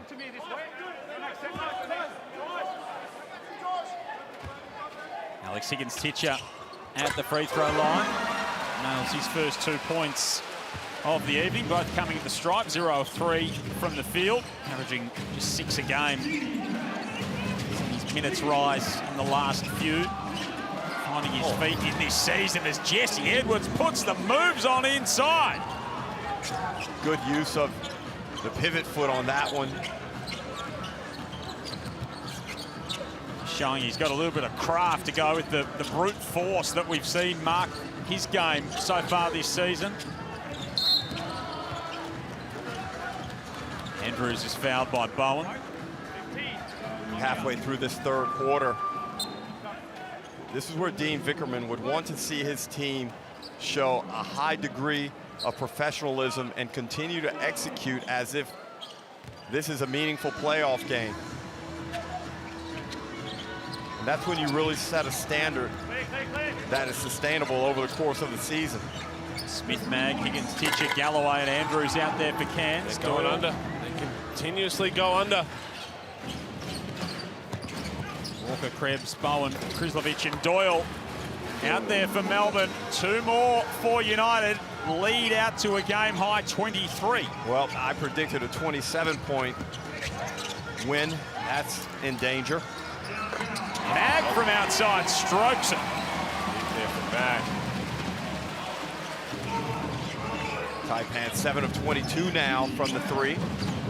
Came in with a strong defensive reputation in Watt Mag out of BYU and Rutgers. Milton Doyle, either way, it was a turnover. Mag comes up with it. Andrews has fumbled it away again. He's looking for a foul. It's not a foul. Have a look at this here. Good defense. It's great defense. Again, though, Pete, another skill error with the handle. And I believe that 6 turnovers off the bounce. 3 turnovers for Andrews. Just can't give Melbourne those kind of easy opportunities. Just fundamental errors. After shooting, dribbling is the most important skill in the game. Doyle making that look easy. There's something about the third quarter of Milton Doyle as well. He kind of is happy to let others get rolling, but when the third quarter rolls around, he puts his head down, and I think it's all because he's leading up to the last quarter, where he's at his very best. Third quarter specialist type vibe for Milton. I think it's part of the warm-up to be one of the most clutch players in the league. Here gets Titcher in attack mode. Takes it right at big Fabes underneath. Great elevation. We know he's a supreme athlete. Thought he was going to yam it for a second there, Ruck. Spanish action. Tom Wilson's got away with one there just about. Imagine that turnover stat. That should be gone. That was... he got away with one. Cairns side, I think, were irate. Maybe rightly so. Ryan Smith from the free throw line. Able to work that one home. And he corrected the shot selection that I talked about on that first possession of the second half. That was much better. He's got 13, Ryan Smith, 5 of 9 shooting, so same that he had last time out. Kruthovic's little push shot won't go. Golding's got 10, Doyle 10, Delaney 11 for Melbourne. Kyle Adnam back out there for the Taipans. Mag in the corner, attacks the closeout, and he is fouled making his way to the hoop. Nice action there in transition. Adnam comes off that drag screen, had the opportunity to pull the trigger himself, but decided to move the ball. And they get Mag penetration out of the corner and a foul on Doyle. Mag goes to the line to shoot a couple. First pro year for Mawat Mag after his college career. Born in South Sudan, went to Egypt when he was only 2 and got his intro to basketball as a teenager in the US. Spent his college career there, and now he's plying his trade with the Taipans. And he's played nearly 20 minutes so far for Adam Ford this evening, so getting plenty of run. Used sparingly in their opening handful of games of this season. Daniels using his strength. Golding, Bowen, Krislovic outside. Bowen pulls it back down, can't connect, keeps it alive once more.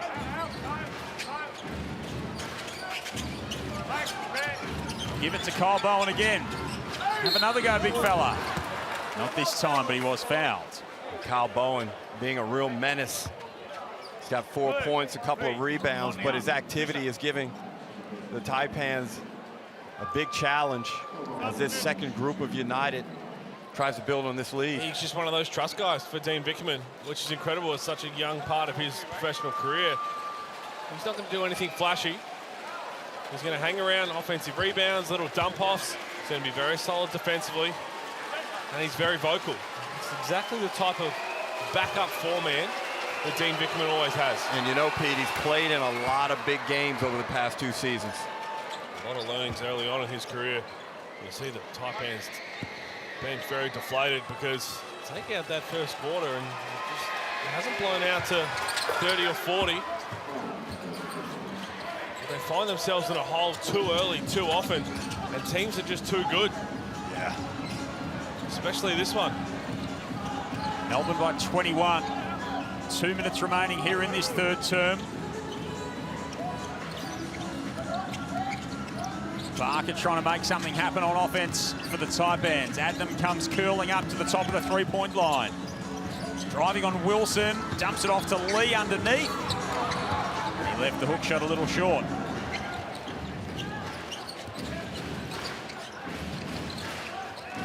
Wilson gets Melbourne into some action.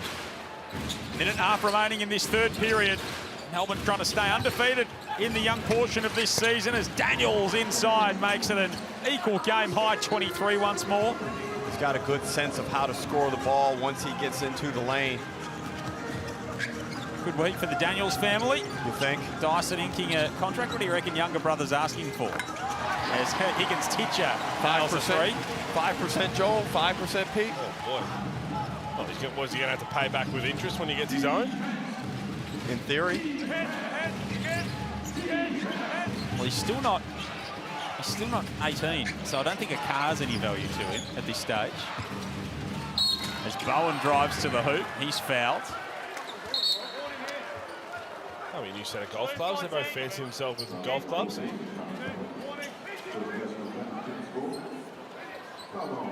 handy set of golf clubs, I would have thought. Gold-plated or... Here's Kyle Bowen at the free throw line. Kudos to Dyson Daniels as well. And the whole family. Massive achievement for the family from Bendigo. Ricky, Brakita and the 3 kids. Here we go. Bendigo Chamber of Commerce. Anytime he can get it in there. I'm not saying the council pays me, but I'm not gonna say there's not a deal that I would be angling for, Pete. Of course, a couple of Melbourne United games heading up to that part of the world this season. 21-point lead to United here.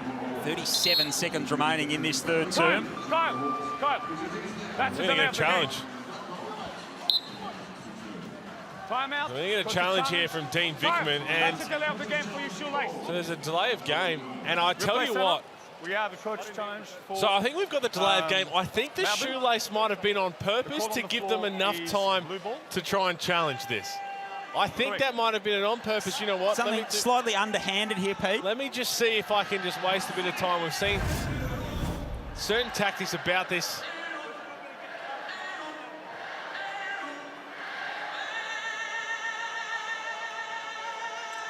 That's come off Higgins Titcher. Certainly has. So, and I'm wondering if, I don't know if we've got a replay of the shoelace. I'm not trying to cast aspersions here, but Kyle Bowen does strike me as the type who would be crafty in that sense. Maybe a bit of skullduggery from the big West Takes Australian. a while, obviously, right. I think we need a challenge shot clock, right? And I've said this for the last couple of years, because there's been a lot of times where something happens and you can't get the replay long enough, and if there's beef going on the court or whatever it is, and you've got 35, 40 seconds that you get to then go and challenge that. It's got to be instant. You've got to have 10 seconds max. It happened in last night's game where Sydney called a timeout, and then during that timeout...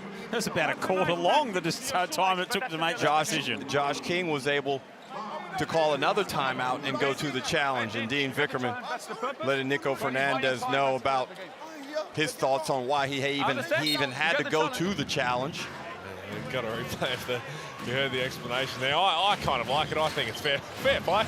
Smart play. If it's going to work for you, then make it work. Daniels leaves that one a bit short. Melbourne trying to go 2 for 1 with the shot clock winding down. You know what, Nico Fernandez was not buying it whatsoever. He knew straight away. Straight onto it. And often you hear the warning for the shoelace uttered in an NBL game, so put that one on your bingo card for NBL 26. 10 seconds remaining in this third term. Kyle Adam trying to sort something out for the Taipans. Galloway for 3's no good. Daniels with the rebound. Golding from half court. He can hit him from anywhere. Not from there tonight for CG 43. But it is Melbourne United well and truly in control at three-quarter time. It'll take something special for the home team from here. Melbourne 72, Cairns 51 with a quarter remaining on Friday Night Hoops.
both sitting in the same seat. So actually, which one of you two is going to get the $350? Who do you think should get it? You're going to get the $350. All right, sorry, Dad. So congratulations. Charlie's going to get $350 cash. Thanks to NQ Forkless. So Charlie, can you give us 1 minute? Let's go, Taipan. And there we go. Let's go, Taipan. So congratulations, Michelle, Charlie, $350. Thanks to NQ Forkless.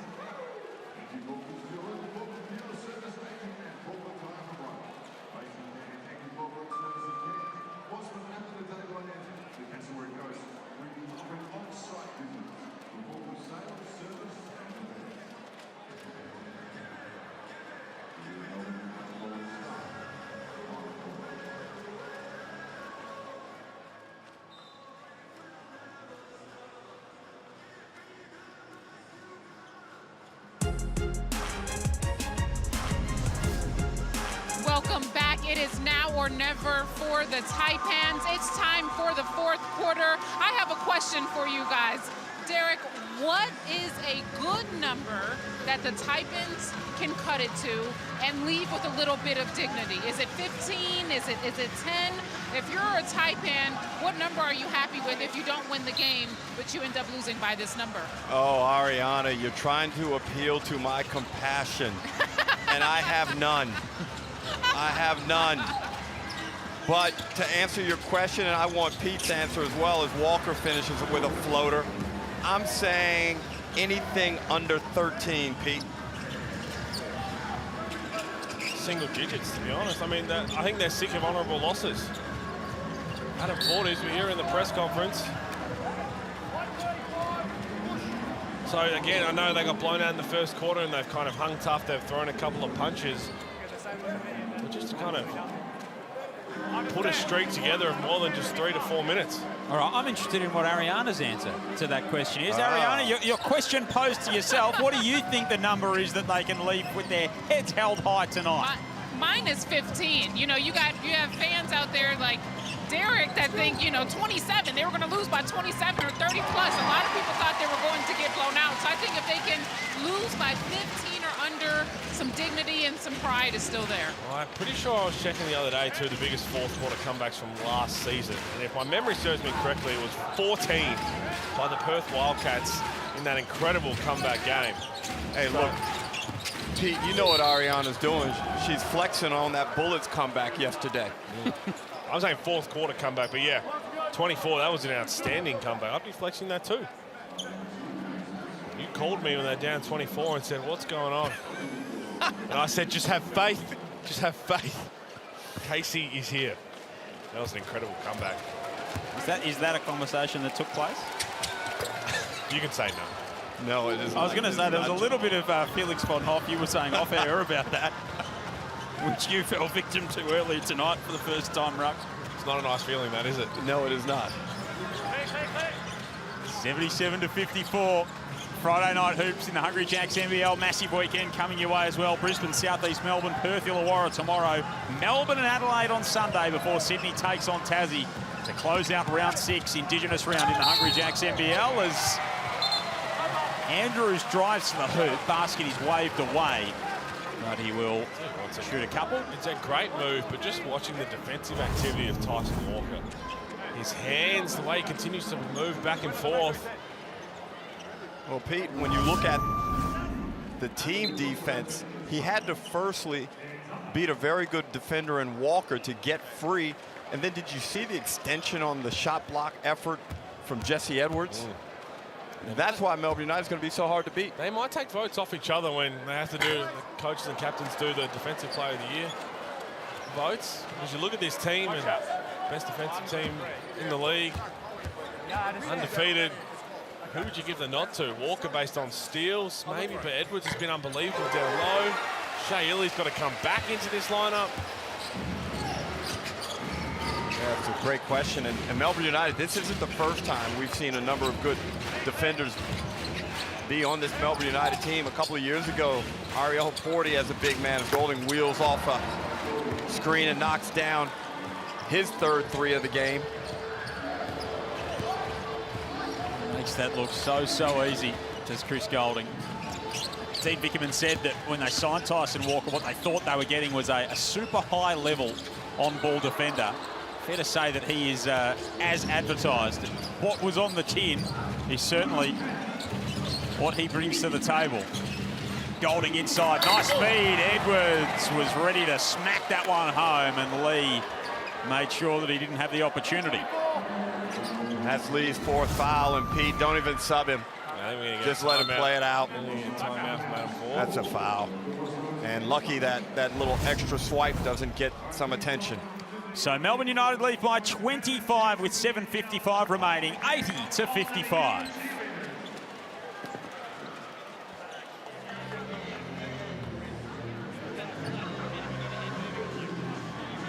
So Marcus Lee, 6 points, 4 fouls. Admiral Schofield's got 4 as well. He's got 9 points. Smith leads Cairns with 13. He gets Titcher 10. Andrews has 11 on 4 of 11 shooting. United, Walker with 13, Delaney with 11, Doyle with 10. Golding leads all scorers in the game with 14. So it's been an even spread from United tonight. Yeah, you're right, Joel. There's only 2 areas where they've been deficient, and that's with 3-point shooting and the fact that they've given up 14 offensive rebounds. Every player that's hit the floor for United tonight has scored. Alif Machar has played less than a minute. He's got a point to his name. Only Campbell Blogg, who hasn't stepped out there, has failed to trouble the scorers this evening.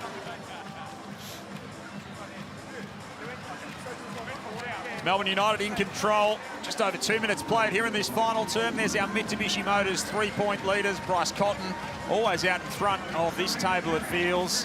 Schofield, Smith and Doyle, though, 3 of the better 3-point shooters in the competition. You'd imagine that they will be around the mark on that leaderboard as the season winds down. So will number 43. Well, He missed a bunch, but you know that he's going to be climbing up there with a rocket.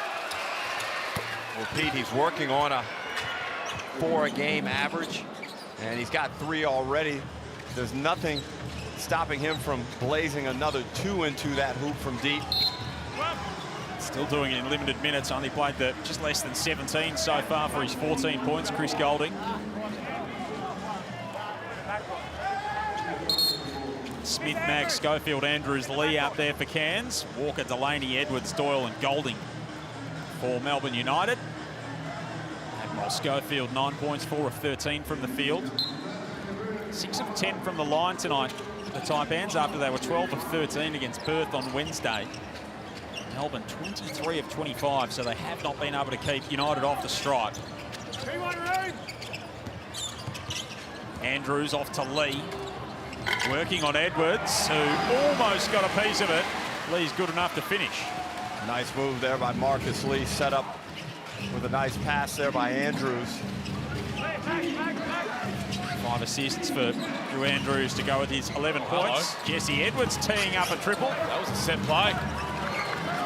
Golding becoming the screener. 0 of 2 on the season now. Here's Edwards from outside.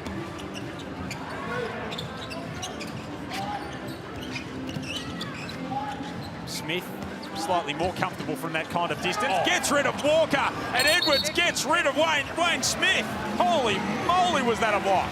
Yeah, now that is there's a height differential, and have a look at this, because Jesse Edwards blocks this with his tricep. The Flying Dutchman, no Pirates. Unfortunately, he need that ball and got called for a kick violation. It looked so good until then as well, right? It was nice. You'll be hoping they just, when they put that up for socials, they just don't put the end of that replay in there. Delaney gets a hand in on Schofield to tap it out of play. Tomorrow, the Bullets and the Phoenix, the early game, 5:30 Eastern Daylight Time, 4:30 if you're in Queensland. The Wildcats and the Hawks, 8 o'clock Eastern Daylight Time, 5 o'clock out west. Does Queensland have a different time? That's the Cows. Cows don't like daylight savings. Got to look after the farmers, Pete. 5 different time zones in this country at certain times of year. NT's different again. And Pete, you're from Adelaide. You're hardly one to complain about daylight savings because who knows what time zone you're in. Half an hour behind all year, actually, Ruck. Oh, you guys are on one, are you? I'm going into bat for the great state of South Australia. Doyle can't connect. Mag's off and running. Takes it all the way and can't hit. But he was fouled, Mawat Mag. So what's he played tonight? 22 minutes. What have you made of his contribution, Ruck? Well, considering he hasn't played a lot, one of the hardest aspects of the game to get together quickly is your offensive skill set. And I think he's played with good effort. And Pete, when he's been on the court, they're only a -6. I know, and it all started early. As I said, they found themselves in holes too often at the start of games, and there's too much talent around the league to consistently have to fight your way back. They've done that in a couple of games where, okay, here they go. They put on a bit of a run, but that run gets them within 10 or 8. And then the other team calls the timeout and says, hang on, let's just flex our muscles a little bit more. As Dean Vickerman's about to do an ice hockey game. Get everybody out of here. He's emptying the bench. The hold. Oh. You go to first hold, you go to first hold. Like Tyson. Foul called by Nico Fernandez. Foul on Marcus Lee, and that is number 5. And he just grabs Chris Golding and throws him aside. Fouled out last game as well. That is the 4th time so far this season for Marcus Lee, so he's shooting at 4 of 9 so far this season. Dean Vickerman emptied the bench because they have a massive test.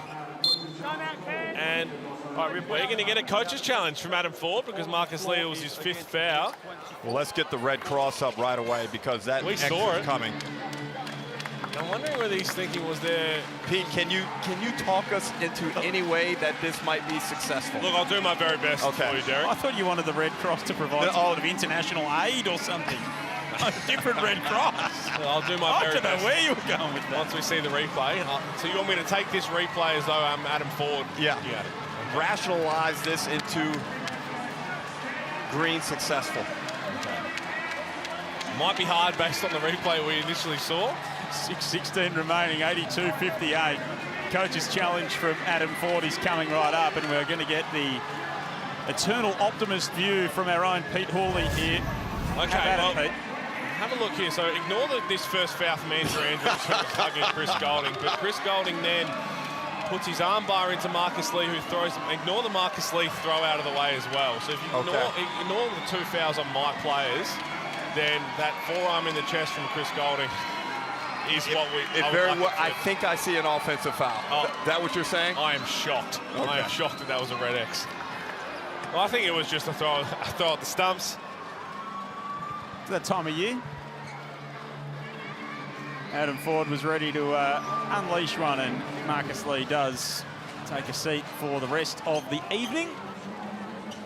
And Dean Vickerman has rolled out the bench lineup. Wilson, Krizovic, Bowen, Krebs, Daniels out there for the visitors. As Wilson steps on the sideline. I thought you did a good job at taking the rose-coloured glasses view of that, Pete. Did my very best. You weren't working with a lot. Straight away. One of those ones where you just roll the dice, don't you? Because Marcus Lee now has to sit down. Schofield hands off to Adam.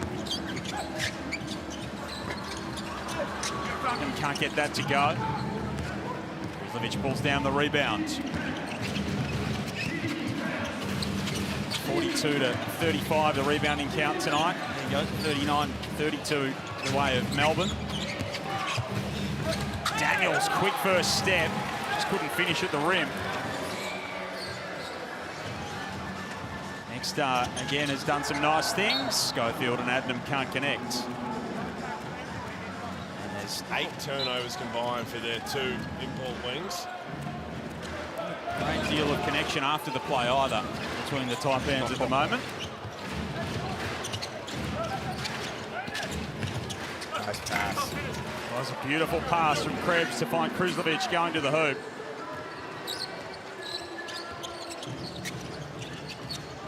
The Biggest lead of the game was 27 for Melbourne. It's back out at 26 now, halfway through this final term. Adnam guarded by Wilson. Taipans just trying to take some positives out of the end of this one. And that's a nice move from Andrew Andrews, who's continued to force the ball inside. In the end, they've got 9 threes at 36%, Brock, as Daniels knocks one down just to add a bit more pain. They're just leaking way too many points.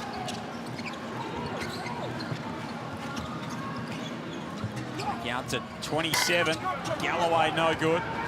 That's what they want to see from Dash Daniels. That three-point shot start to fall. And look at the Amy replay here. Dash Andrews just looks tired, looks done, and says, "I'll have a little bit of a fill-up." 5 points, 4 rebounds, an assist, a steal. And he shoots it while it's by no means a finished product, and the stroke has to improve, the mechanics will improve. It's looking a lot better already over the course of just 8 games in the NBL, and he's confident enough where you have to respect him because he'll make enough threes. Looks a little bit more fluid off the bounce as well than a catch and shoot situation. He turns the corner, gets inside. Good defense from Galloway. Foul underneath. And that is on Krislovic, as Schofield was looking a little bit worse for wear after the play, but it's going to go the way of the Cairns import. Another uneven performance from Admiral Schofield tonight. 4 of 13, 9 points, 1 of 4 from outside, 0 of 2 at the free throw line. At least he's got there. 6 rebounds and 4 turnovers so far. So there's good and there's bad among all of that. Well, Schofield, since the blitz, Pete, looks mobility challenged. Doesn't look like he's moving with the comfort level we saw in Canberra a couple of months ago. And perhaps that's one of the reasons why he's so reliant on the 3-ball. And as I mentioned before, his ball handling doesn't look to be sharp, which would lead me to believe that maybe there are some limitations in terms of what he's able to do in preparation for games. We've got Brisbane next, as Wilson gets that to go. And he will go to the line to add one more. They're at Brisbane, home for Tassie. They've got Illawarra, South East, Adelaide and New Zealand to get them to the break. The Taipans, Melbourne United have got Adelaide on Sunday and Sydney next week. And then a big double against Illawarra and South East Melbourne to come after that. Well, I think Ariana's wishes for some type of consolation margin in the score, Joel, is well and truly over as another ball handling error by the Taipans. I think now we're on Derek Rucker prediction watch, aren't we? 27, Pete.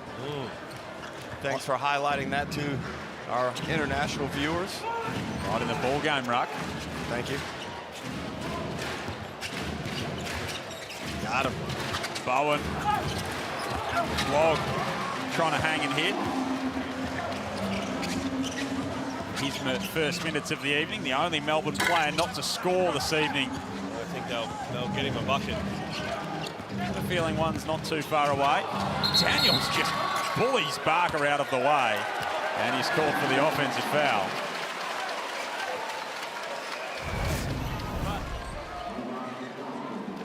Big old shoulder charge from Dash. Take from Barker, his feet. It's more Crash Daniels than Dash Daniels as he made his way through the lane. Really? He's going into the book. Sorry about this, Derek. You got to sit here again tomorrow night with me, Pete. 28 points. They don't sound so excited. 3 minutes remaining. Bowen, D's up on Mag, who hits a tough shot. Mag's been a positive. I agree. Take out of this. I know he's 2 of 7, 7 points, but he's fought hard. He's got 8 rebounds. He's been active defensively. Again, to look for positives in another sour night. Bowen sets the screen for Wilson, who is a certified 3-point gunner. And again, if you're talking about just a margin, but they've had 4 30-point losses already. So just to make sure this absolutely by no means does not add to another 30-point loss. And it's either close or it's not with Cairns. Game's decided by 5, by 3, by 3, and by 1.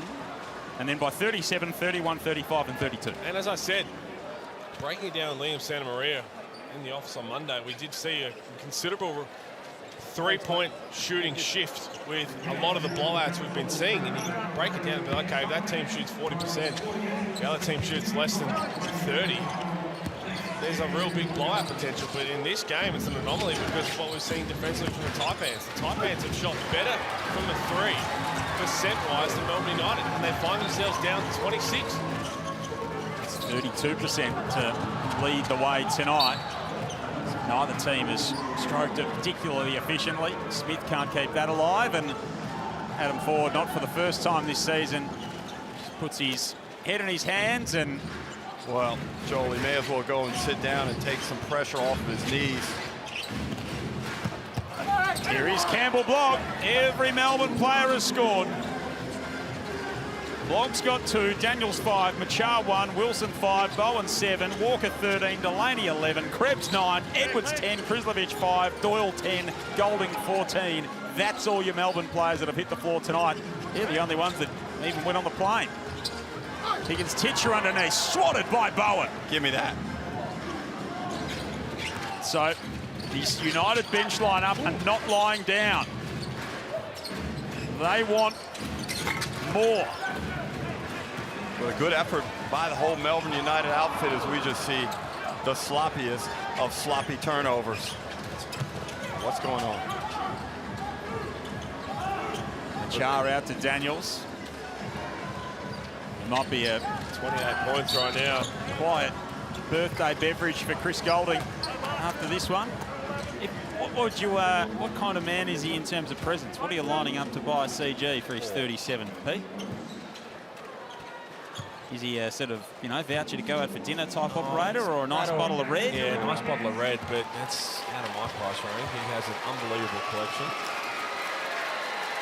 So probably at this rate, as a father of 2, it'd be a couple of visits to Mopa down in Sandringham, the Museum of Play Art. Sit down and have a coffee, let the kids run amok. Get yourself an hour and a half off.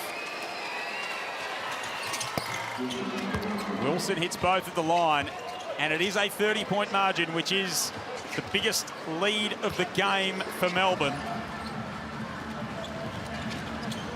We will stay undefeated going into a prime-time marquee matchup against Adelaide on Sunday. What a spectacle that will be. Star-studded lineups of both of these two teams. Sunday afternoon, 2:30 Australian Eastern Daylight Time. That is appointment viewing. It's going to be a big one. The best player in the league goes to the best team. Yes, no Shea Illy as well. So that will be a fascinating game. You got to shoot it. Galloway does and makes it work. It was inventive from Corin Galloway. Well, brings it within. They just protect the three-point line here at all costs. There we go. Higgins Titcher forces the steal. I just feel like the way it's gone, and they'll have a turnover. There's someone from Melbourne to hit a 3. Might be able to avoid the ignominy of another 30-point defeat. I just feel like there's a 3 in this from Melbourne United because of all of that, because of history. 94-67. They'll look for it. Will they get it on this final possession? Log, no. The Taipans won't suffer another 30-point defeat, but it will be a convincing Melbourne win, who come to far north Queensland and flex their muscle. United stay perfect at 8-0. And for the Taipans, it is a 6th straight loss. And their woes deepen with a matchup against their intrastate rival Brisbane next Thursday as their next outing. Strong effort from Melbourne United. Did it on both ends, handled their business. It was easy for them to have gone up there and overlooked this game and just done the bare minimum to win it. But they handled business exactly like the best team in the competition should. Yeah, I mean, there's always that little scare, right? They're going to come out there and think if they play 50% of their best, they'll be enough to get it done, but they were clinical. So that is 2 wins for Melbourne over Cairns by 62 combined points so far this season. They win at 94-67. Ariana Prather is with Milton Doyle. That's right, Milton. Your team is off to a perfect start this season. What makes this group so special? We just having fun playing together. Everybody's playing hard. We're coming out with the same goals and just having fun. I really want to highlight the bench, over 30 bench points tonight. How great is it to have players check into the game and be able to keep up the intensity? It's great. Everybody got on the scoreboard, so that's the fun part about being on this team. And when the young guys come in, they change the energy. I think they have more energy than the starting 5, so when you got that type of group, it makes our job easy. Way to work tonight. Thank you. Convincing win for Melbourne. Thank you, Ariana. They get it done by 27 points. We will wrap it all down after this.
Another statement from the competition's early season pace setters. Melbourne United get their 8th win of the season, 94-67. Joel Peterson, Derek Rucker and Pete Hawley, to, as someone very not intelligent once said, wrap it all down for you in the aftermath of this one. It's a 27-point win to Melbourne. There is our Mitsubishi Motors ladder. United on top, the Taipans with plenty of work to do, gents. 8-0, Pete, and I think United are winning exactly the way Dean Vickerman likes them to do it, and the way they're executing on both ends of the floor is outstanding. Gee, Sunday's going to be so much fun. Woo. They said their best ever start is 9-0. They get a chance to join that, and we'll see what happens. Absolutely. So Sunday, of course, is going to be a big marquee matchup between Melbourne and Adelaide. To get us there, we've got 2 games tomorrow. So the Bullets and the Phoenix, the early slot. The Wildcats and the Hawks is the late game. And both of those 2 teams, especially the Hawks, need a win. And then United 36ers and the Kings and Jack Jumpers, a sneaky little intriguing contest to finish it off. That's going to be fun. You've got a Sydney Kings team which is desperate and a well-rested Tassie team, Ruck. That's going to be a whole lot of fun as well. It certainly is, but all 4 of the remaining games provide some level of intrigue. Tomorrow night's lineup is outstanding as well. What are Perth going to do now that they got that road victory and then they return to a game in front of the Red Army? Are they going to produce? Of course, they've got reinforcements on the way as well. with a new import signing, as to Brisbane. So we will see Lamar Patterson again tomorrow night for the Brisbane Bullets, and the South East Melbourne Phoenix coming off a stellar second half last night. They will go up there with a lot of confidence. Yeah, that's going to be a fun game. You're right, though. Teams that are really hungry tomorrow night to continue or to get back to some wins. And Sunday, so it's a little appetizer to the main course for the weekend. It's beautiful, Joel. It is indeed. There is so much to come across the course of Indigenous round here in the Hungry Jacks NBL. Thank you to Ruck, thanks to Halls, thanks to Ariana Courtside, and to all of our hard-working team behind the scenes here. It is Melbourne United who get it done convincingly. 27-point winners, all the colour and excitement of Indigenous round. But it was Melbourne who made a statement on the road in Cairns. They win it 94-67. Plenty more hoops coming up across the course of the weekend.